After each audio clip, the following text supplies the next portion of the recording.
Salatullah, salamullah ala taha rasulillah. Salatullah, salamullah ala yasin habibillah. Salatullah, salamullah ala yasin habibillah. Assalamualaikum warahmatullahi wabarakatuh. Waalaikumsalam warahmatullahi wabarakatuh. Alhamdulillah wassalatu wassalamu ala Rasulillah wa ala alihi wa sahbihi wa man walah. Rabbi shrah li sadri wa yassir li amri wa hlul 'uqdatam min lisani yafqahu qawli. Subhanaka la ilma lana illa ma 'allamtana innaka antal alimul hakim. La haula wa la quwwata illa billahil aliyyil azim. Laqad qala Allah Ta'ala fi muhkami tanzilih, a'udzu billahi minasy syaithanir rajim. Inna nahnu nazzalna dzikra wa inna lahu lahafizun. Allah berfirman kepada kita, sesungguhnya kamilah yang telah menurunkan Al-Quran dan kamilah yang menjaganya. Sadaqallahul azim. Sidang penonton yang dirahmati Allah Subhanahu wa taala sekalian, rakan-rakan syabab di studio. Sekali lagi kita bersama di dalam Madrasah Al-Quran di TV Hijrah. Madrasah yang membicarakan ayat suci Al-Quranul Karim, bukan saja untuk pembacaan, bukan saja untuk tatapan, untuk dilihat sahaja, tapi yang paling utama ialah natijahnya akan diperolehi melalui apa yang kita amalkan. Matlamat kita ialah dengan kita membaca ayat suci Al-Quran, ialah sejauh mana kita mampu untuk mengamalkan. Dan memang itu adalah satu cabaran kepada kita, terutama sekali kepada yang banyak bercakap ini. Memang inilah ujian yang Allah berikan ilmu kepada manusia, sejauh mana ilmu itu akan ditanya nanti sejauh mana ia diamalkan. Kita berdoa dengan Allah Subhanahu wa taala agar kita diberikan kekuatan oleh Allah untuk mengamalkan apa yang kita tahu, apa yang kita belajar. Dengan ilmu-ilmu yang bermanfaat ini kita amalkan, supaya dengan amalan itulah yang akan menjawab segala apa yang akan dipersoalkan di akhirat nanti, insya-Allah. Insya-Allah. Tangan akan menjawab, kaki akan memberikan penyaksian apa yang kita lakukan. Semuanya melalui amalan-amalan yang kita lakukan. Kalau amalan itu berdasarkan dengan ilmu dan ilmu itu menjuruskan kepada ilmu yang baik dan benar, maka jawapan-jawapan tangan, kaki, telinga, semua ini jawapan-jawapan yang benar yang akan memasukkan kita kepada syurga. Tetapi jikalau amalan yang sama kita buat tapi tidak berdasarkan ilmu, akhirnya ajaran sesat yang kita anuti, amalan yang sesat yang menyimpang akidahnya daripada agama Islam, daripada akidah Ahlussunnah wal Jamaah sebagai contoh, atau amalan-amalan yang dilakukan hanya semata-mata melalui tiru-meniru sahaja, maka yang paling kita takut ialah kita merasakan pelaburan ini menguntungkan.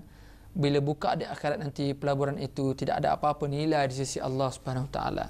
Justru kita mohon dengan Allah agar apa yang kita lakukan ini diterima sebagai amal kebaikan, dan kita mohon jauh berlindung daripada Allah agar kita tidak masuk ke dalam kancah kebinasaan, yang apa yang kita buat ini akhirnya perbuatan itu dinilai sebagai dosa oleh Allah yang memasukkan kita ke dalam nerakanya.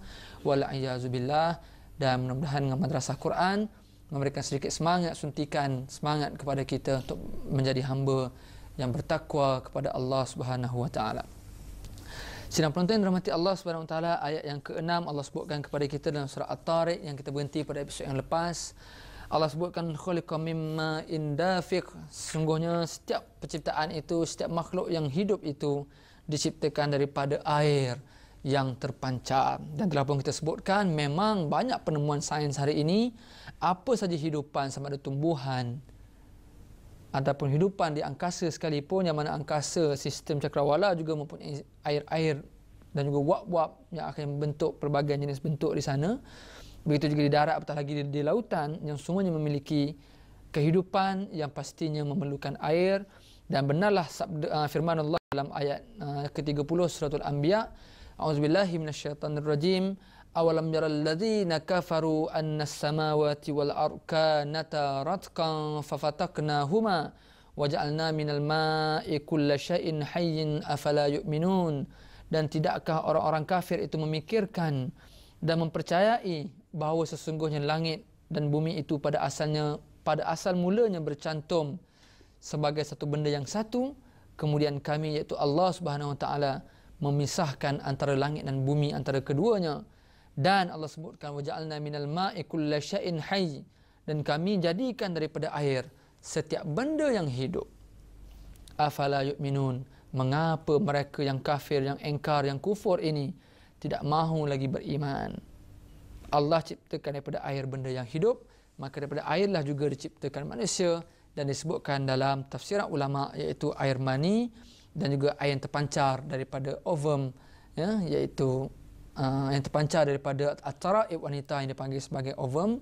Yang benda inilah telur lelaki dan juga telur wanita ini apabila disenyawakan, maka akhirlah akan membentuk fasa-fasa kejadian peranatal bagi manusia ataupun kita lah pada hari ini.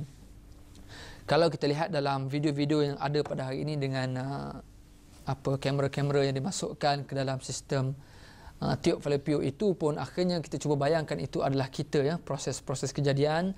Dan ada hari ini kita boleh search, kalau tidak ada pada dalam segmen kita hari ini pun kita boleh tengok sendiri, sama ada di YouTube sekalipun kita boleh tengok the God creation ataupun proses kejadian manusia. Type saja akan keluar nanti, ya, bagaimana manusia diciptakan, dan diciptakan antaranya daripada air mani yang dipancarkan. Baik, sedang hadirin yang dirahmati Allah Subhanahu wa taala sekalian, kejadian manusia dan juga ilmu embriologi ini antara benda yang dikaji oleh sains, ya, dan benda ini sudah pastinya akan membenarkan apa yang disebut dalam Al-Quran. Bila mana sains kaji dengan teknologi yang ada pada hari ini, akhirnya sadaqallahul azim, akhirnya benarlah firman Allah yang maha besar, yang maha agung.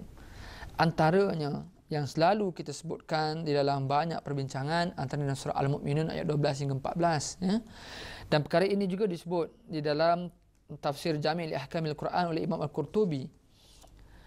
Yang dimaksudkan dengan air yang terpancar itu iaitu air mani ataupun dipanggil sebagai nutfah.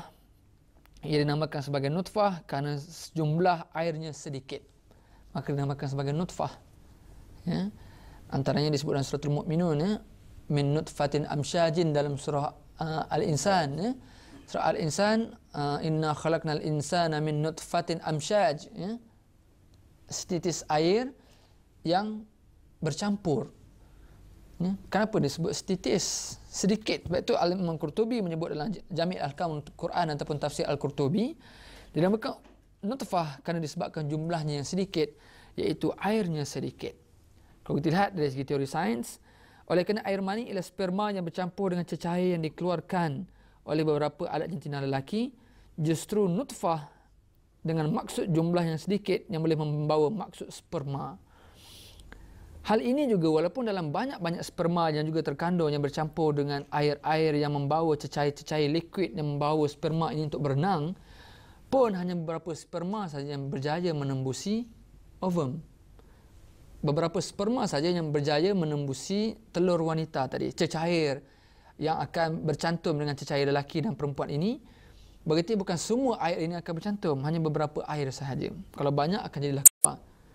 Dan biasanya kalau seorang, satu sperma saja yang berjaya. Dan inilah yang dipanggil sebagai nutfah, iaitu yang disebutkan dalam surah Al-Insan tadi, inna khalaqnal insana min nutfatin amsyaj, ya, iaitu nutfah ataupun setitis air yang bercampur. Maka dalam kamus Modern Written Arabic, yang bagaimana kamus ini mengatakan nutfah iaitu diterjemahkan sebagai drop, setitis ataupun sperm, iaitu setitik daripada sperma, itu namanya nutfah. Mengikut Quran, sperma semata-mata tidak mencukupi bagi menyempurnakan proses persenyawaan. Hal ini dijelaskan oleh Allah dalam surah Al-Insan ayat yang kedua yang bermaksud inna khalaqnal insana min nutfatin amsyajin nabtalihi faja'alnahu sami'an basira. Allah guna perkataan nutfah amsyaj. Satu nutfah, kemudian amsyaj, dia guna perkataan campur. Berarti air ini bercampur. Nak diciptakan manusia itu perlu melalui proses percampuran air. Dan inilah akhirnya Imam Qurtubi menyebut dalam tafsir Jami' Ahkamil Quran ataupun kita guna istilah tafsir Al-Qurtubi, ayat ini bermaksud iaitu air mani yang bercampur dengan sejenis air yang lain, bukan semata-mata air mani jadi manusia, tidak, dia mesti bercampur baru akan jadi. Pun bukan boleh sebarang air yang akan bercampur. Ya? Sebab itu saya sebutkan dalam banyak pertemuan kita, air mani ini sehebat mana pun dia boleh menjadikan manusia, tetapi dia mesti bergantung juga kepada sejenis air yang lain. Tak boleh kita kumpulkan, letak situ. Proses tak jadi. Dia mesti dicampurkan. Datanglah teknologi macam mana sekalipun, dia mesti melalui percampuran. Sebab tu dia guna IVF tu. Fertilization tu penting. Persenyawaan tu penting. Sama ada nak guna dalam tabung uji ke, nak disenyawakan dalam piring ke, dalam bekas-bekas tertentu sekalipun, dia mesti dicampur baru diproses untuk disenyawakan. Berarti perlunya proses percampuran. Dan campur itu semestinya dengan air yang datang daripada wanita. Ya. Dan sidang hadirin rahmati Allah Subhanahu Wa Taala sekalian, ulama Islam sebelum ini sudah memahami ayat ini dan seumpamanya, dan mengisyaratkan proses kejadian bayi bermula dengan percantuman antara benih lelaki dengan perempuan. Sebagai contoh, sahabat Nabi Abdullah bin Abbas menyatakan ayat ini bermaksud air lelaki bertemu dengan air perempuan, kemudian ia bergabung dan bercantum. Kemudian selepas percantuman itu barulah dia akan berubah pergi ke satu tahap ke tahap yang lain. Dalam tafsiran yang sama dinyatakan oleh Imam Ikrimah, Mujahid Al-Hasan, Rabi' bin Anas, disebutkan dalam kitab tafsir Ibnu Katsir bagi Imam Ibnu Katsir. Tafsiran ini menunjukkan bahawa umat Islam sejak daripada awal lagi tidak terpengaruh dengan pandangan daripada pihak Yunani yang berhubung dengan ilmu embriologi. Contohnya Aristotle yang mengatakan kejadian bayi bermula dengan percantuman antara air mani lelaki dengan darah haid wanita. Itu pandangan Aristotle, ya. Tamadun Yunan. Mereka kata campur dengan darah, sedangkan tidak bercampur dengan air yang dimiliki oleh perempuan. Dan tafsiran Abdullah bin Abbas bahawa pertumbuhan bayi berlaku setahap demi setahap juga berbeza daripada pandangan Hippocrates yang mengatakan kesemua bahagian bayi tumbuh secara serentak. Ya, sedangkan kita mempunyai step, mempunyai fasa-fasa yang tertentu dalam fasa pranatal itu, dan akhirnya sains bila mana semakin moden dengan adanya teleskop, stetoskop, mikroskop dan sebagainya, endoskopik, mereka boleh teropong tengok betul-betul kejadian manusia fasa demi fasa, dan akhirnya salahlah, karutlah segala pandangan-pandangan sama daripada Aristotle, Hippocrates dan sebagainya, dan benarlah Al-Quran yang telah membuktikan segala-gala. Sedang hadirin penonton yang dirahmati Allah Subhanahu Wa Taala sekalian, kita nak melihat pula kepada apakah yang disebut oleh Allah dalam ayat yang ke-7, yakhruju min bainis sulbi wat taraib, iaitu air mani ini dan juga ovum ini, sperma dan ovum ini datang daripada sulbi dan juga at-taraib. Sedang penonton yang dirahmati Allah Subhanahu Wa Taala sekalian, di dalam tafsir Ibnu Katsir, bagaimana Allah SWT menyebutkan kepada kita, dan bagaimana Imam Ibnu Katsir menyatakan kepada kita tentang as-sulbi wat taraib, yakhruju min bainis sulbi wat taraib. Yang disebutkan dalam tafsir Ibnu Katsir, pertamanya ialah apakah maksud sulbi dan apakah dia taraib. Kebanyakan kitab tafsir yang tradisi, tafsir-tafsir yang silam, kita akan menjumpai banyak diterjemahkan yang keluar di antara tulang sulbi lelaki dan juga tulang dada perempuan. Sulbi, tulang sulbi, at-taraib, tulang dada. Saya nak tanyalah dulu pada kita orang muda ni, faham tak faham tulang sulbi dengan tulang taraib, tulang dada? Terjemahan tafsir ataupun terjemahan Quran, tulang sulbi dan tulang dada, apa yang kita faham? Tulang sulbi, tulang sulbi ni kalau dari sudut sainsnya, tulang belakang manusia lelaki yang paling hujung sekali ada berbentuk ekor. Dipanggil apa tu? Dipanggil koksid, dipanggil. Tulang tu dipanggil koksid. Menurut saintis itulah dikatakan tulang sulbi. Okey. Dia akan mengeluarkan benih-benih lelaki di situ. Akan terkumpul cair di situ, Ya. Okey. Lain? Kalau tulang dada pula? Tulang paru-paru ke? Mungkin saya boleh tambah kot. Said? Belum belajar ya. Belum masuk lagi. Belum masuk lagi. Jadi ini yang kita nak cuba bincang. Memang dalam banyak tafsir yang kita cuba gabungkan dalam perbincangan kita pada hari ini, memang kebanyakannya akhirnya akan menterjemahkan, menafsirkan tentang maksud sulbi ini, itu tulang rangka ataupun tulang belakang lelaki, tulang sulbi, dan tulang dada. Cuma kita tak faham apa maksud tulang dada dan tulang sulbi ini. Dan ini kalau dalam setengah tafsir dia kata ini adalah asal-usul kejadian manusia dan merupakan satu rahsia. Setengah tafsiran menyebut begitu. Tapi bila adanya penemuan-penemuan sains pada hari ini, dan antaranya saya bawakan Quran saintifik, antaranya saya bawakan kepada tuan-tuan dan perempuan sekalian tafsir Al-Munir yang juga menceritakan dari segi saintifik, antara lainnya dalam perubatan Islam yang juga menceritakan tentang saintifik yang ada, apakah maksud apa sulbi wa taraib ini. Sidang hadirin sekalian, pertamanya kita jelas air ini dia bercampur baru dia jadi manusia. Nutfatin amsyaj, itu kita faham. Nutfah yang bercampur, berarti air mani lelaki, sperma, ataupun air mani perempuan, ovum. Okey, baru jadi. Proses persenyawaan itu sama ada pelbagai jenis teknologi, sama ada masuk dalam perut, disenyawakan dalam perut dalam tiub fallopian, ataupun disenyawakan di luar, kemudian baru disuntik balik, dioperation masuk balik, sama ada IVF atau GIFT yang pernah saya sebutkan. Teknologi hari ini yang orang tak boleh nak bersama kerana ada masalah pada lelaki itu, mungkin dia tak mampu nak memancarkan air mani itu, tapi dia masih ada air mani. Dia masih ada air mani, sperma masih ada, tapi dia tak boleh nak memancarkan. Justru dibuat IVF ataupun GIFT, teknologi-teknologi moden yang telah pun ada di Malaysia, dan memang banyak yang menjadi tapi kosnya agak tinggi sebab nak disenyawakan di luar, baru nak operation masukkan ke dalam tiub, ke dalam rahim. Pun begitu, benda ini adalah dibenarkan dari segi syarak. Yang haramnya dari segi syarak, kalau sperma itu, benih itu datang daripada bukan sumber perkahwinan, mak lain, bapa lain, sebagaimana yang buat di barat hari ini, dia ada bank sperma. Jadi lelaki tak payah keluarkan sperma, dia ambil mana-mana yang ada dalam bank tu, malah mereka dibayar pula siapa yang sanggup untuk donate, untuk dermakan sperma mereka, dan mereka akan mengumpulkan sperma yang mereka akan cek mana sperma yang okey lah, yang aktif, datang daripada baka ataupun nasal keturunan yang baik-baik, itu lebih mahal, selebriti lebih mahal, macam-macam lah yang ada di bank sperma hari ini. Akhirnya mereka senyawakan. Maka ini yang menjadi haram kerana percampuran nasab. Akhirnya akan banyak hubung kaitnya selepas itu. Maka Islam mengharamkan benda ini untuk menjaga nasab. Tak boleh. Ataupun mak ayah dalam yang diharamkan dalam dari segi syarak, mak ayah yang berkahwin. Tapi sperma, ambil sperma orang lain, masukkan ke dalam isterinya. Tak boleh. Pun tak boleh juga. Ataupun sperma daripada ayah, tapi masuk ke dalam rahim yang bukan isteri, masuk ke dalam rahim orang lain. Pun tak boleh juga. Dia mesti melalui hasil perkahwinan yang betul, barulah boleh. Begitu ovum daripada isteri yang sah, sperma mesti daripada suami yang sah. Barulah syarak membenarkan untuk menggunakan IVF ataupun GIFT. Gamete intrafallopian transfer tadi. Jadi itu sains moden yang kata persenyawaan di luar. Yang pastinya perlu amsyaj, perlu bercampur dan disenyawakan. Dan yang kita nak bincang ialah nak campur ini datang daripada dua jenis air, iaitu air ini yakhruju min bainis sulbi wat taraib. Dan inilah yang dibuat dalam kajian sains hari ini yang mungkin kita tidak jumpa secara detail, secara kritikal di dalam tafsir-tafsir tradisi yang kita baca.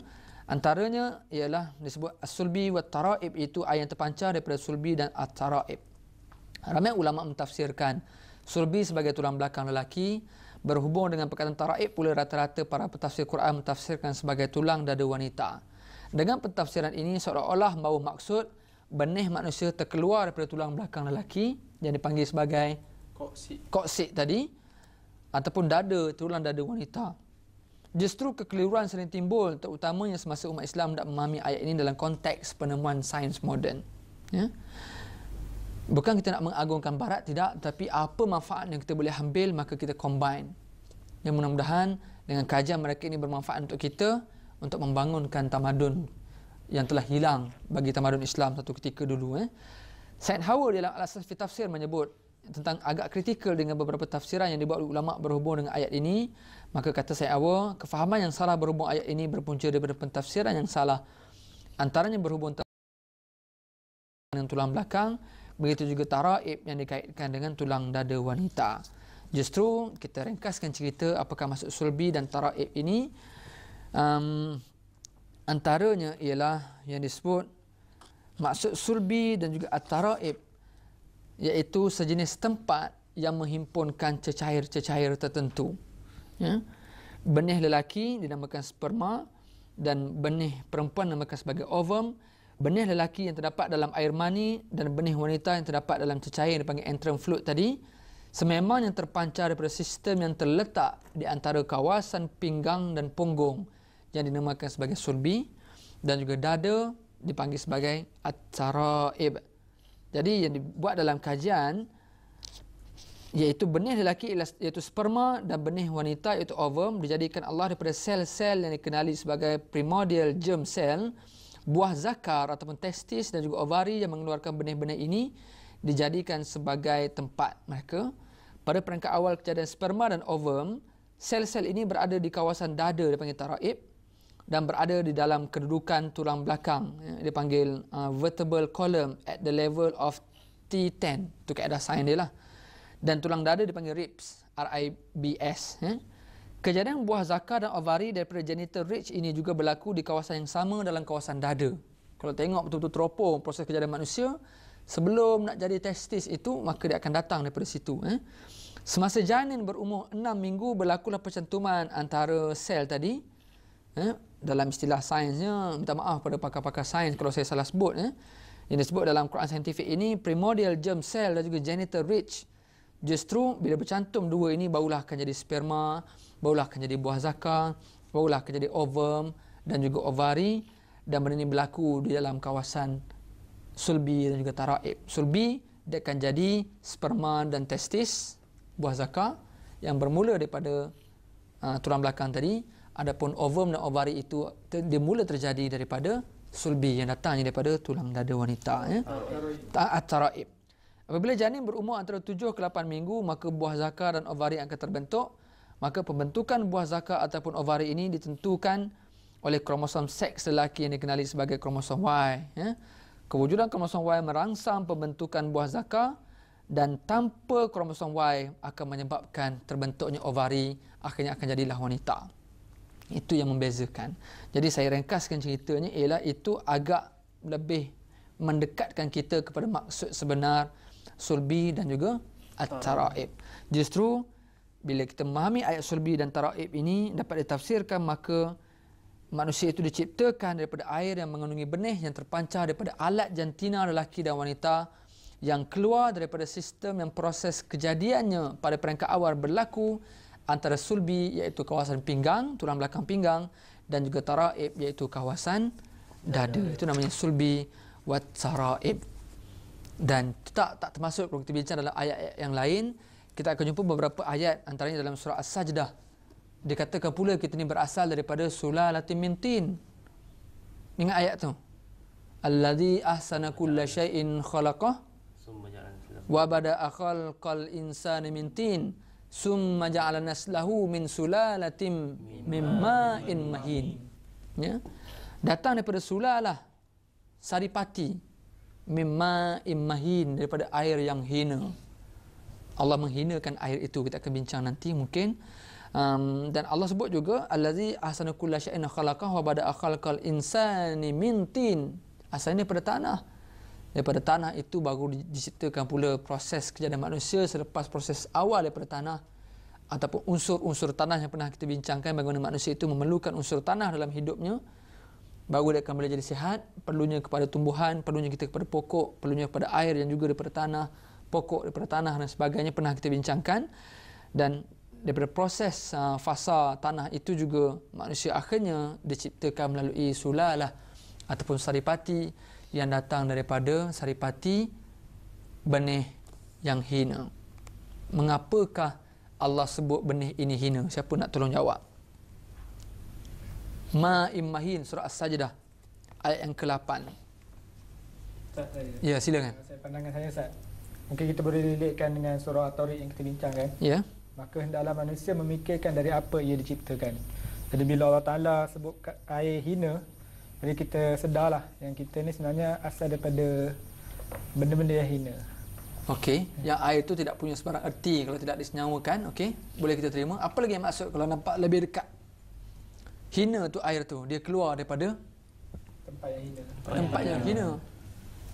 Ya, sebab itu akhirnya Allah menghina air ini. Dan akhirnya dengan manusia yang ciptakan daripada air yang hina itu, takkan dia merasa sombong dan bangga dan takabur juga bongkak. Dan hina air ini dengan banyak-banyak sebab yang insya-Allah akan kita bincangkan kenapa air ini hina sebenarnya. Kerana kelemahan-kelemahan yang ada pada sifat fizikal air itu sendiri. Ya. Tidak termasuk tempat air itu dikeluarkan dan sebagainya. maka akhirnya dengan Allah menghinakan air ini. Akhirnya dalam masa yang sama, manusia bila mengetahui dia diciptakan daripada satu sumber yang hina, maka manusia akan sentiasa menghinakan dirinya, ya, akan mengecilkan dirinya dan membesarkan Allah Subhanahu Wa Taala, menghina diri dan mengagungkan Allah Subhanahu Wa Taala. Sidang penonton yang dirahmati Allah Subhanahu Wa Taala sekalian, pentingnya kita hina diri dan membanggakan Allah, mengagungkan Allah Subhanahu Wa Taala. Dan insya-Allah kita akan cuba rungkaikan lagi bagaimana kita nak mengenali cara untuk menghina diri kita demi mengagungkan pencipta iaitu Allah Subhanahu Wa Taala dalam episod akan datang insya-Allah. Kita bertemu lagi dalam episod akan datang. Terima kasih kerana bersama dengan kami. Mohon maaf jika sebarang kesalahan dan kesulitan. Aqulu qouli hadza astaghfirullahal azim li wa lakum. Assalamualaikum warahmatullahi wabarakatuh. Waalaikumsalam warahmatullahi wabarakatuh. A'udzubillahi minasyaitonir rajim. Bismillahirrahmanirrahim. Alhamdulillahi rabbil alamin wassalatu wassalamu ala asyrafil anbiya'i wal mursalin wa ala alihi wa sahbihi ajma'in. Allahumma alimna ma yanfa'una wanfa'na bima 'allamtana. Allahumma zidna 'ilman nafi'a warzuqna fahma. Allahumma nawwir qulubana bi nuri hidayatika kama nawatil arda bi nuri syamsik. Abadan abadan bi rahmatika ya arhamar rahimin. Wa sallallahu ala sayyidina Muhammad wa ala alihi wa sahbihi ajma'in. Walhamdulillahi rabbil alamin. Subhanakallahumma wa bihamdik asyhadu an la ilaha illa anta wa astaghfiruka wa atubu ilaik. Bismillahirrahmanirrahim. Wal 'asr innal insana lafi khusr illa alladhina amanu wa 'amilus solihat wa tawassaw bil haqq wa tawassaw bis sabr. Al-Quran hayatuna.